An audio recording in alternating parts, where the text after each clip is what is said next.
Oggi 4 dicembre, cerimonia al comando provinciale dei Vigili del Fuoco e messa in onore della Santa Patrona delle Fiamme Gialle, dei Minatori e della Marina Militare.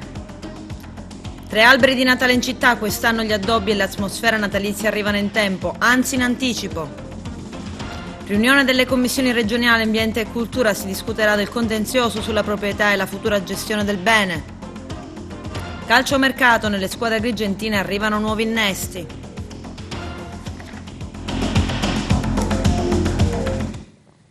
Bentrovati gentili telespettatori al nostro appuntamento con l'informazione. Oggi 4 dicembre ricorre la festività di Santa Barbara, patrona dei Vigili del Fuoco, dei Minatori e della Marina Militare. Cerimonia al comando di Villa Seta e poi messa a Santa Croce. Servizio del nostro direttore Arturo Cantella.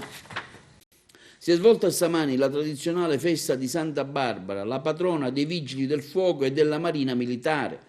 La manifestazione si è svolta congiuntamente tra le due amministrazioni. Presenti infatti sia il comandante dei Vigili del Fuoco Giuseppe Merendino che quello della Capitaneria Gennaro Fusco, e ha vissuto vari momenti, uno al comando provinciale dei Vigili del Fuoco a Villa Seta, la fase istituzionale, alla presenza anche del prefetto Dario Caputo, quindi onore ai caduti, la consegna dell'attestati di benemerenze andati a Pietro Vassallo Todaro, al vigile Francesco Zambuto e a Giuseppe Cipolla in pensione, quindi la lettura dei messaggi augurali. All'evento sono intervenuti le autorità civili militari e rappresentanti anche degli altri corpi militari, quindi la messa officiata dal vescovo di Agrigento Don Franco Montenegro presso la chiesa di Santa Croce a Villa Seta.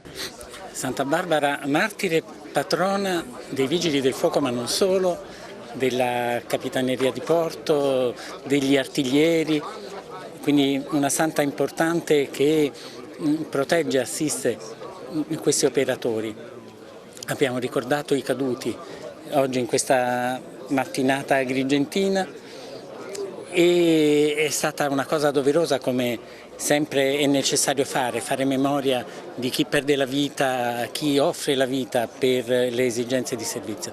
Ma oggi è una giornata di festa e questa annotazione gioiosa non va trascurata. Adesso proseguiremo la mattinata con la celebrazione della messa con il cardinale di Agrigento e saremo vicino al Corpo Nazionale e alla Capitaneria di Porto, nella speranza che, come è stato opportunamente sottolineato, la pubblica amministrazione a cui queste componenti appartengono, seppure lenta, seppure con la fatica, con le difficoltà, con la carenza di risorse, non è immobile, si muove, continua a guardare lontano e a tentare di procurare quello che occorre a queste organizzazioni perché possano servire sempre meglio i cittadini italiani. La nostra festa è sentitissima dai Vigili del Fuoco, è il momento in cui portiamo tributo alla nostra patrona, Santa Barbara Martire, a cui ci affidiamo perché ci protegga. I rischi che affrontiamo sono tanti e purtroppo i ragazzi ogni tanto sono costretti a perdere la vita. Noi non vogliamo essere considerati eroi, vogliamo essere considerati lavoratori che portano in maniera cosciente il loro contributo per la salvaguardia della nazione. Purtroppo in certe situazioni si arriva anche a perdere la vita e oggi abbiamo ricordato i nostri eroi, abbiamo fatto un bilancio con il messaggio del capo del corpo sui risultati raggiunti e non ci nascondiamo gli obiettivi per l'anno prossimo difficili da raggiungere, ma ci si sta lavorando. Tra tutti ci sono stati delle testimonianze delle battaglie sindacali da parte delle organizzazioni sindacali nazionali, regionali e provinciali, quello dell'equiparazione del corpo stipendiale agli altri corpi dello Stato. Io spero che nel 2020, come diceva il capo del corpo, si possa raggiungere questo obiettivo. Oggi è una giornata di festa, è la festa della Santa Patrona, Santa Barbara, e ci rende uniti noi, la Guardia Costiera, i Vigili e tutti gli altri mestieri che si identificano nella Santa Patrona. È un momento di gioia, un momento anche per festeggiare e ricordare i caduti che in quest'anno purtroppo hanno caratterizzato soprattutto i colleghi dei Vigili del Fuoco. Noi abbiamo nelle immagini vivide del salvataggio della bambina eritrea lì a Lampedusa un'immagine che probabilmente ci identifica tutti, cioè noi siamo insieme ai Vigili del Fuoco quelli che devono salvare le vite umane, e siamo felici e siamo sempre fieri di fare questo nostro lavoro con spirito di sacrificio, abnegazione e sempre a fianco della collettività, cercando di dare il massimo per la nostra patria. Il Natale quando arriva arriva, ad Agrigento forse quest'anno si cerca di primeggiare. Eugenio Cairone. Il Natale quest'anno ad Agrigento è arrivato quasi a fine novembre. Un miracolo? No, certamente. Soltanto una scelta preventiva, dice qualcuno, da parte dell'amministrazione comunale che ha voluto giocare sui tempi, quasi per bloccare eventuali altre iniziative. Gli agrigentini infatti ricordano la tristezza del periodo natalizio dello scorso anno, con la città spenta in centro e in periferia, con un tocco di festa che si è potuta respirare solo grazie ad un uomo che ama Agrigento con i fatti, ovvero Franco Miccichè, oggi candidato sindaco, ma ieri un semplice ex assessore comunale. Miccichè, a proprie spese, ha regalato 2 alberi di Natale, un omaggio fatto con amore, senza tanta pubblicità. Ebbene, dove sta la curiosità che riguarda il Natale 2019 ad Agrigento? Tutto ruota attorno ad un regalo fatto, dice il sindaco Lillo Firetto, da Roccoforte, il quale ha voluto donare alla città dei Templi 2 alberi collocati in piazza Marconi e a San Leone. Sicuramente un bel gesto, ma a far discutere è un altro albero, quello di piazza Municipio, che ha fatto scatenare la satira. Tornando al Natale 2019, c'è da aggiungere che per il sindaco Firetto la ricorrenza è l'ultima del suo mandato, per cui si dice in giro era giusto che l'amministrazione desse un segnale diverso rispetto allo scorso anno. Ma quello che è fatto, anzi quello che non si è fatto in passato e la gente lo ricorda benissimo. L'importante è vivere il Natale e peccato che non sia stato così anche lo scorso anno. Una richiesta di audizione urgente e congiunta nelle commissioni Ambiente e Cultura è stata presentata dai deputati regionali del Movimento 5 Stelle Roberta Schillace e Giovanni Di Caro per affrontare la situazione della Scala dei Turchi, un tratto di costa di particolare pregio ambientale e interesse turistico in provincia di Agrigento, messo a dura prova dalle condizioni meteo avverse dell'ultimo periodo. La Scala dei Turchi, ricordano Schillace e Di Caro, rappresenta una delle più belle attrazioni della Sicilia. Bisogna intervenire innanzitutto per chiarire il contenzioso sulla proprietà tra comune e privati, oltre che per salvaguardare il bene e metterlo in sicurezza con adeguate prescrizioni e vigilanza per regolare il transito dei visitatori, in particolare nei punti soggetti a frane. Un piccolo comune, concludono, come Realmonte non ha le risorse per sobbarcarsi della tutela del bene. Ad Agrigento, la quinta delle 6 giornate del Forum internazionale La Terra è di tutti, migrazione globale, dramma epocale, organizzato dall'Accademia di Studi Mediterranei, dibattito sui fondamenti storici. Le interviste del nostro direttore Arturo Cantella. Continuano gli incontri organizzati dall'Accademia Studi Mediterranei di Agrigento presso la Casa San Filippo al Parco della Valle. Il tema scelto per questo quinto Forum internazionale è la terra di tutti, migrazione globale, dramma epocale, e che ha visto la qualificata presenza di relatori e la partecipazione di tanti studenti agrigentini interessati al tema. È un tema di grandissima attualità che peraltro si è ripresentato puntualmente in tutte le varie fasi della storia e quindi non dovremmo trovarci del tutto impreparati, anche se le situazioni mutano di volta in volta. Ecco, quale messaggio lanciare anche ai tanti giovani presenti qui che con interesse stanno seguendo le relazioni vostre? La migrazione non va considerata come un fatto negativo, va piuttosto regolarizzata, va disciplinata. Ecco, questo è l'insegnamento, per esempio, che viene proprio dai nostri padri, e è l'intervento che ho fatto riguardo alla Chiesa e alle migrazioni nei secoli I-VII. La migrazione come risorsa, invece c'è chi la vede come una cosa negativa. Questo è il momento in cui l'Italia si sta parlando di questo grande problema delle migrazioni. E io penso che possa essere una risorsa e possa non essere una cosa negativa, ma appunto questo dipende molto da come essa viene disciplinata, da come viene regolata, da come viene governata. Ecco, la Chiesa cosa fa in questo senso? Abbiamo visto anche un'apertura da parte del Papa. La Chiesa continua a sollecitare, da un primo punto di vista, alla misericordia, cioè una delle virtù, una delle opere di misericordia è proprio quella di accogliere gli immigrati. Dall'altra parte la Chiesa fa presente che la immigrazione deve essere sostenibile, e cioè non basta fare spazio materiale, occorre assicurare le condizioni per una integrazione. Allora, io mi chiamo Alganesh Fessah, sono eritrea e spero di queste iniziative che continuino, che si allarghino, e so anche che Agrigento è il paese in cui ci sono state tante iniziative e tante accoglienze degli immigrati. Spero che vadano avanti così e spero anche che i giovani che ho visto stamattina siano il futuro, che aprono le menti sull'immigrazione. Io spero in questo. Agrigento è una terra importante, diciamo, con Lampedusa e la porta dell'Europa abbiamo visto anche diverse manifestazioni, anche la Procura ha preso varie qui.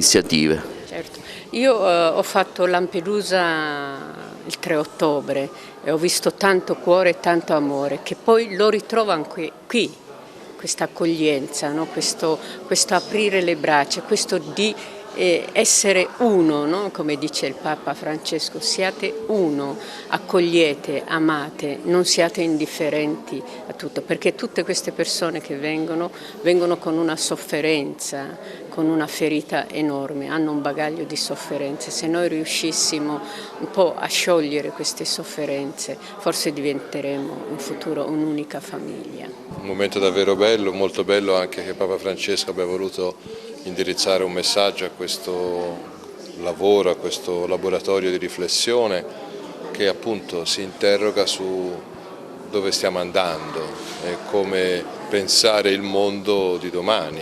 La terra è veramente di tutti e questo è un dato che nessuna forma di potere, di chiusura, di separazione, nessun muro, nessuna chiusura potrà cancellare, e quindi la sfida è quella di pensare piuttosto come vivere questo, come contribuire a far crescere questo.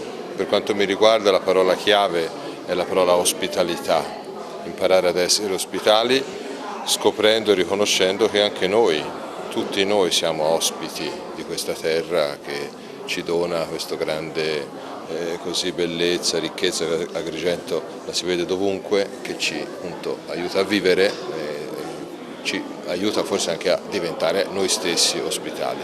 Anche perché Agrigento è la terra d'Europa con Lampedusa e quindi diciamo è al centro del mondo, no? È chiaro, sì, e poi tutta questa bellezza storica, artistica, archeologica, questo essere luogo di frontiera, è proprio un luogo dove questo laboratorio sul tema delle migrazioni ha la sua sede naturale, quindi è qualcosa su cui è bene lavorare, è bellissimo che ci siano tutti questi giovani che ascoltano, che riflettono, che magari si preparano ad essere protagonisti di questa ospitalità. Adesso ci fermiamo per la prima pausa pubblicitaria, tra poco vi aspetto.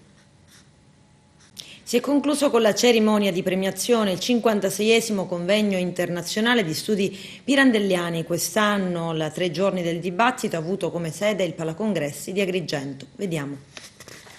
Si è conclusa ieri la 56esima edizione del convegno internazionale studi pirandelliani presieduto dal professore Stefano Miliotto, che ha dibattuto sul romanzo Suo marito e che ha visto protagonista oltre 30 istituti scolastici provenienti dalla nazione, oltre a tanti studiosi di diverse università sia italiane che straniere, per un totale di circa 500 convegnisti che hanno seguito con interesse le 3 giornate svoltesi al Palacongressi, con visite nei luoghi cari a Pirandello.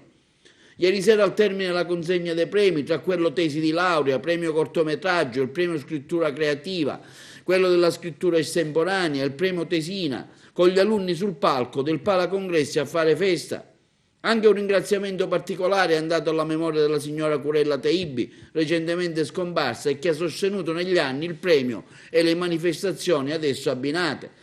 Già si dà appuntamento alla prossima edizione 2020 con gli argomenti da trattare fissati come regola da sempre al termine del convegno.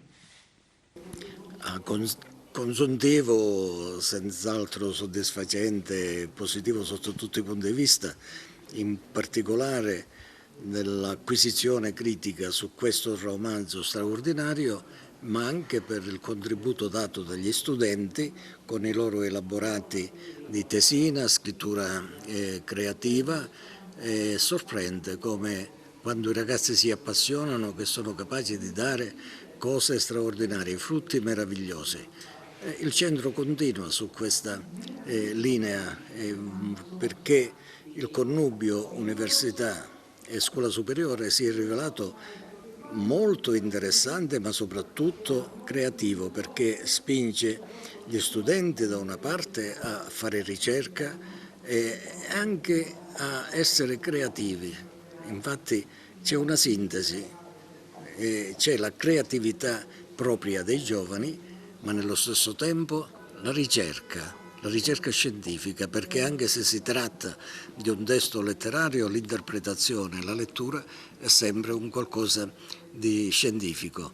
Ecco, la presenza, poi siamo qua in questo convegno circa 500 persone che hanno seguito con attenzione, che hanno seguito con interesse questo convegno, che non era un convegno semplice, cioè andare a porre suo marito, pubblicato con questo titolo nel 1911 e poi nel 1941 con il titolo Giustino Rogella, nato Poggiolo, per la densità dei contenuti, il complesso di situazioni che si riscontrano in quel romanzo, ma soprattutto per un'autobiografia larvata è qualcosa di straordinario. E poi è una lettura, e io invito a farlo, è una lettura tutto sommato piacevole.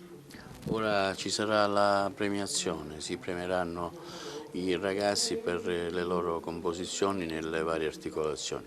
Sì, certo, noi abbiamo i concorsi riguardo la redazione di una tesina sul pensiero pirandelliano, ma sulle tematiche proposte dal convegno, e poi abbiamo le prove di scrittura creativa. Significa che devono portare in un altro genere una pagina del romanzo, in questo caso del suo marito, ricreandolo, quindi riscrivendolo, sicché i ragazzi fanno come dire, un'opera propria, autonoma, anche se derivata da Pirandello. E poi c'è la realizzazione, il premio che riguarda al cortometraggio. I ragazzi infatti hanno prodotto cortometraggi di ispirazione pirandelliana, quindi noi non andiamo fuori da queste condizioni pirandelliane, situazioni pirandelliane, è sempre Pirandello che è oggetto di riflessione, di ricerca e di elaborazione artistica da parte dei ragazzi. Abbiamo presentato proprio oggi pomeriggio la 57esima edizione, il convegno praticamente è pronto, quindi il 2020 parleremo di 2 romanzi agrigentini. Io, dato che si tratta di un'emittente locale agrigentina, inviterei gli agrigentini a una rilettura, se non una prima lettura, dell'Esclusa e Il turno, che sono 2 romanzi della prima ora di Pirandello narratore. Ecco, ci aiutano quei 2 romanzi, noi agrigentini, a conoscerci meglio. Come sempre il convegno è un grande nutrimento per la mente, per il cuore, per l'anima, per la cultura. Quest'anno poi con un tema che appariva magari poco conosciuto, ma che in realtà è talmente ricco di temi e di connessioni contemporanee che ancora una volta ci fanno capire davvero la grandezza di quest'autore, quindi un'esperienza bellissima, i ragazzi ricchi di entusiasmo, di voglia di partecipare, quindi direi veramente un ottimo momento, un bellissimo momento e un ottimo bilancio. Siamo con l'avvocato Taibbi. Avvocato, si conclude questa 56esima edizione, c'è stato il pensiero gentile e commosso di un ricordo verso sua moglie che tanto ha fatto per questo premio. Io devo dirvi che tra le tante attività di carattere culturale, di volontariato che Gabriella ha cercato nella sua vita di esercitare, il convegno pirandelliano è stato sempre Il primo, perché praticamente il trovarsi insieme a tanta meravigliosa cultura, all'ormai dimenticato Enzo Lauretta e a tutto, diciamo così, l'equipe del centro pirandelliano è stato per lei l'anima della sua vita. Fotografia impietosa degli studenti, non sanno più leggere, presentano grosse difficoltà di comprensione dei testi. Il servizio di Lello Casesa. È stato presentato a Pisa il programma di valutazione degli studenti internazionali da parte dell'OCSE, l'Organizzazione per la Cooperazione e lo Sviluppo Economico. Dall'indagine condotta viene fuori che i nostri studenti sono più impegnati su internet che sui libri, sono poco amanti della disciplina e riescono ad essere i primi nel saltare le lezioni. Non sono particolarmente ambiziosi, ma nell'insieme risultano piuttosto felici. Questa è in sintesi la fotografia sui giovani studenti italiani secondo il rapporto che valuta le competenze essenziali dei quindicenni ed il loro benessere a scuola nei paesi industrializzati e di altri paesi per un totale di circa 80 economie nel mondo. Il rapporto evidenzia i divari tra nord e sud della penisola. I liceali italiani hanno ottenuto in media un punteggio inferiore alla media internazionale in lettura e soprattutto in scienze, mentre è in linea con la media rispetto al passato alla preparazione in matematica. Il voto nella lettura, che è la parte centrale dell'indagine 2018, è di 476 punti contro la media dell'OCSE che è di 487 e riporta l'Italia a livello del 2003, posizionandola al 25° posto tra i 36 paesi dell'OCSE. In scienze il voto è bruscamente calato e vede l'Italia scendere ulteriormente nella graduatoria al 30° posto. La prestazione media dei nostri studenti in Italia è inferiore a quella di Belgio, Francia, Germania, Olanda, Polonia, Slovenia, Svezia e Regno Unito. Ai vertici mondiali restano comunque le economie asiatiche che soprattutto con i numeri surclassano l'Occidente, anche e soprattutto per l'elevata popolazione. I quindicenni delle 4 province cinesi che hanno partecipato a Pisa, Pechino, Shanghai, Jiangsu e Zhejiang, ottengono in media un punteggio altissimo in matematica, seguiti da quelli di Singapore. Noi la terra, noi l'impresa, valore sociale ed economico dell'agricoltura. E questo è il titolo di una giornata di studi promossa da Confagricoltura Agrigento il prossimo 7 dicembre al Casale Bosco. Arturo Cantella.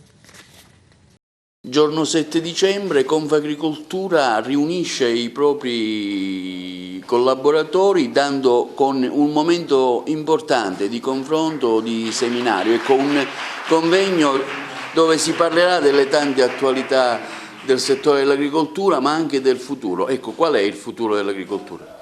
Allora, riuniamo i nostri collaboratori, ma riuniamo i nostri imprenditori, daremo voce ai nostri imprenditori. Abbiamo invitato tantissimi politici del territorio, regionali, nazionali e rappresentanti europei. C'è la nostra rappresentanza regionale e nazionale di Confagricoltura, sarà il nostro Presidente nazionale Gianzanti a essere presente. E tanto della società civile, i sindaci, la Chiesa, il signor Butera. Ecco, vorremmo sottolineare il valore sociale e economico che l'agricoltura ha in provincia d'Agrigento, ma non solo in provincia d'Agrigento. In un momento di profonda crisi, in un momento in cui prodotti che non sono siciliani, che non sono italiani, invadono le mense poi di ognuno di noi, prodotti spesse volte senza alcuna tracciabilità, prodotti spesse volte, ahimè, non salutari, che non solo fanno male alla salute, ma fanno un grande danno alla nostra economia.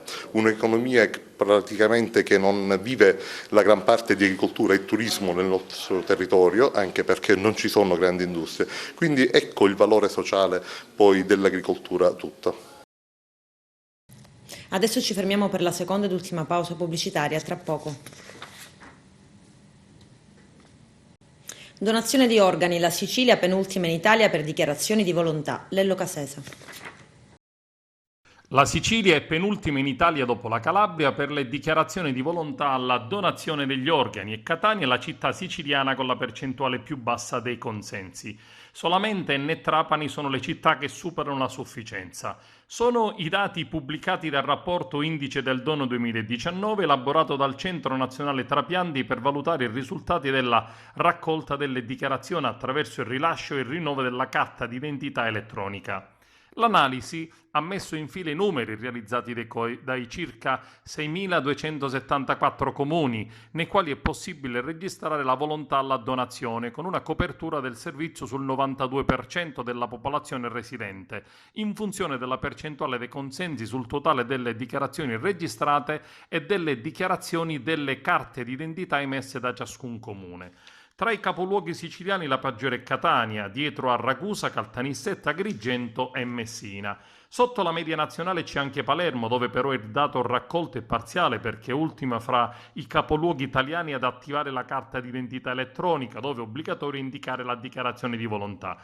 Il gap tra nord e sud in tema di volontà alla donazione emerge anche nel confronto fra le regioni. L'indice più alto del 2019 lo ottiene la Val d'Aosta, seguita dalla provincia autonoma di Trento e dalla Sardegna.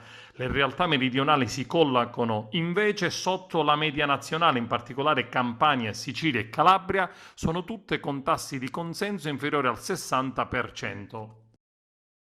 Saranno complessivamente 43 i nuovi convogli che arriveranno in Sicilia a partire dal 15 dicembre, i particolari nel servizio. Anche nel sud Italia arrivano i cosiddetti treni di ultima generazione di Trenitalia. Così il convoglio POP sbarca in Sicilia. Sarà in circolazione sulla linea Palermo-Termini Imerese dal 15 dicembre prossimo, data che segnerà l'avvio del nuovo orario invernale 2019-2020 di Trenitalia. POP è un nuovo treno a mono, piano e media capacità di trasporto a 4 carrozze con 4 motori di trazione. Lo apprendiamo dai colleghi di GDS Sicilia. Viaggerà a una velocità massima di 160 km/h, avrà un'accelerazione maggiore di 1 metro al secondo e potrà trasportare fino a circa 530 persone con oltre 300 posti a sedere, una capacità di trasporto fino al 15% superiore rispetto alla precedente generazione. I POP possiedono anche 8 portabiciclette di serie che sui treni regionali dell'isola viaggiano gratis.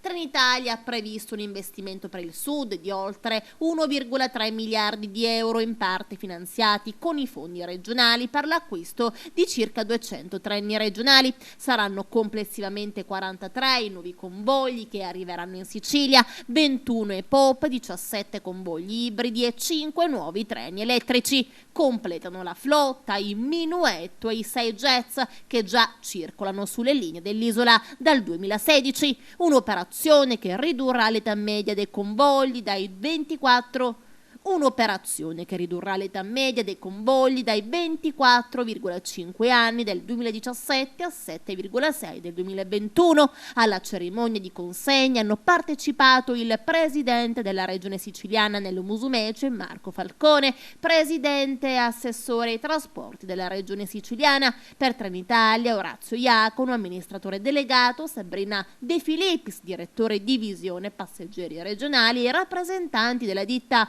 costruttrice Alstom. Calciomercato, concluse alcune trattative, scopriamo chi sono i nuovi innessi nel servizio di Carmelo Lentini. Con l'apertura del calciomercato, che chiuderà i battenti il prossimo 23 dicembre, sono diverse le squadre che si sono attivate e concluse alcuni affari importanti. A Canicattì è ritornato il centrocampista Vito Lupo, classe 90, centrocampista che giovanissimo ha vestito anche la maglia dell'Acragas. La scorsa stagione aveva fatto parte della rosa biancorossa, siglando il gol vittoria che permise al Canicattì di vincere la Coppa Italia regionale. Proviene dall'esperienza in D con il Tolentino e questo martedì si è messo a disposizione del tecnico Pippo Romano. Ma ci sono altre dirette rivali dell'Acragas che si stanno attrezzando per il girone di ritorno. La Sanghataldese, ad esempio, ha rafforzato il reparto avanzato con l'arrivo dell'esperto bomber Luca Savasta, palermitano classe 93, un passato in D con Vibonese e Molfetta, e 4 campionati in eccellenza, l'ultimo vinto nella finale playoff con il Biancavilla. Si muove anche la squadra palermitana del Don Carlo Misilmeri, compagine che milita nel campionato di eccellenza Girone A. È notizia di questi giorni dell'arrivo di 2 calciatori esperti che possono fare la differenza. Si tratta di Francesco Mirko Velardi, centrocampista classe 88, cresciuto nel settore giovanile del Palermo, con cui ha fatto parte della prima squadra della stagione 2007-2008, Velardi ha vestito maglie importanti come quella di Foggia, Modena, Pescara, Paganese e proviene dall'AD con il Marina di Ragusa. L'altro arrivo è Salvatore Tarantino, attaccante classe 91, si è fatto le ossa con la Fincantieri giocando con le maglie di Foggia, Gaeta e Pomigliano. Poi è ritornato in Sicilia con Riviera Marmi, Aragona, Raffadale, Dattilo, Canicattì, Geraci, Partini Caudacci e Città di Ganci. In 7 stagioni ha segnato oltre 70 reti. Anche l'Akragas non se ne sta con le mani in mano ed in settimana è pronto a concludere alcune trattative di rilievo. Sul web si fanno tanti nomi, ma la verità è a conoscenza solamente del DS Ernesto Russello e del presidente Giovanni Castronovo. Intanto si avvicinano 2 importanti appuntamenti allo Stadio Seneto, le 2 sfide consecutive con Geraci e la domenica successiva con il Dattilo. Si tratta di un crocevia importante che potrebbe dare le prime risposte a questo livellatissimo campionato di eccellenza. Con questo è tutto, termina qui l'edizione del telegiornale. Grazie per la gentile attenzione e per essere stati con noi. A presto.